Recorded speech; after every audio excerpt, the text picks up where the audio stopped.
Ассалаумағалейкум, құрметті әріптестер. Біздер предварительный план салып болдық. Енді утвержденный план салатын боламыз. Мына жерге енді 2026 және бүгінгі салған номер және бүгін 25 желтоқсан. И мына жерге выбор изменяемый предварительный годовой план деген жерге осы жерге сол предварительный планды таңдайсыздар. Мен негізі таңдап біреуін салып қойдым. Сол себептен пока что шықпай тұр. Номер датасын теріп, приказды салып, сохранить батырмасын басасыздар. Қазір көрсетем.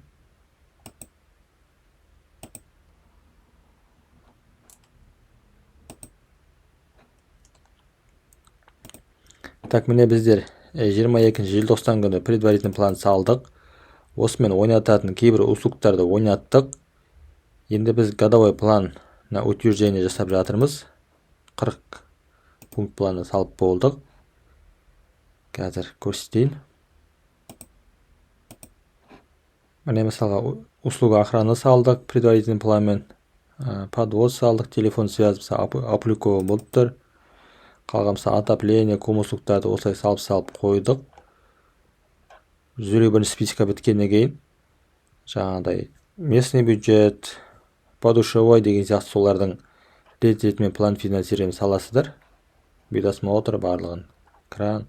И содан кейін 149 товарлар, услугтар 158, 152, 149 солай рет-ретімен салып қоясыздар.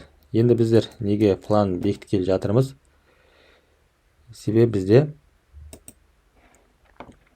бізде открытый конкурспен продление болды услуга охраны 625 мың теңгеге. Біздің 2025 жылғы охранамыз келісті. Біз соған осы 2025 жылы 31 желтоқсанға дейін договор жіберіп болуымыз керекпіз. Яғни предварительный планмен договор жіберілмейді.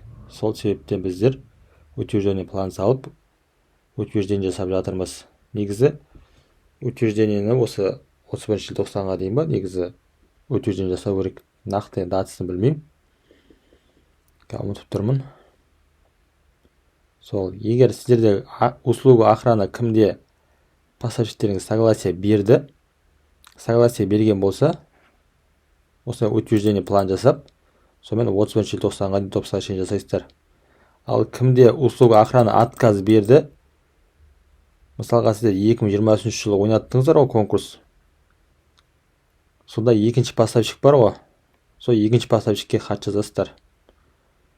Екінші ұтып алған поставщик сізге отказной письмо жазу керек. И сол кезде ғана сіздер 35-ші подпунктпен басқа біреумен отыра аласыздар. Оған да тоже мән беріңіздер. Қайталап айтып жіберейін. Сіздер 2025 жылға поставщикке хат жазыңыздар. Олар жаңағыдай қымбаттауына байланысты қызмет атқара алмайын деп өзінің хатында көрсетті, яғни отказ берді. Сол ұтып алған поставщик отказ берген жағдайда бұрын 2020 жылы осы конкурста кім екінші орын алған, кім победитель, соған хат жазасыздар. Сол отказын жазу керек. Соны алғаннан кейін барып сіздер 35-ші подпунктпен осындай саласыздар. Мына жерге из одного деп. Менде енді из одного келмейді, потому что менің охрана агентством келісіп тұр продлениеге. Сол үшін арнайы сіздерге видео түсіріп жатырмын. Енді барлығымыз басымыз аман болсын, деніміз сау болсын. Андай штрафтардан, нелерден сақтанайық деп білгенімізді бөлісіп жатырмыз. Ана Мұхамбетжан Тазабековтың бір аудиосы бар ғой. Яғни баяғы мектеп кезіндегі досың дейді да, қалтасына 100 теңге болып, саған 50 теңгелік соғын алып бере алмаса, онда ол қандай дос дейді да, мысалға. Сол сияқты адам баласы былай жақсылық жасауға бір жаны құштар болып тұрады ғой, бөлісуге мысалға.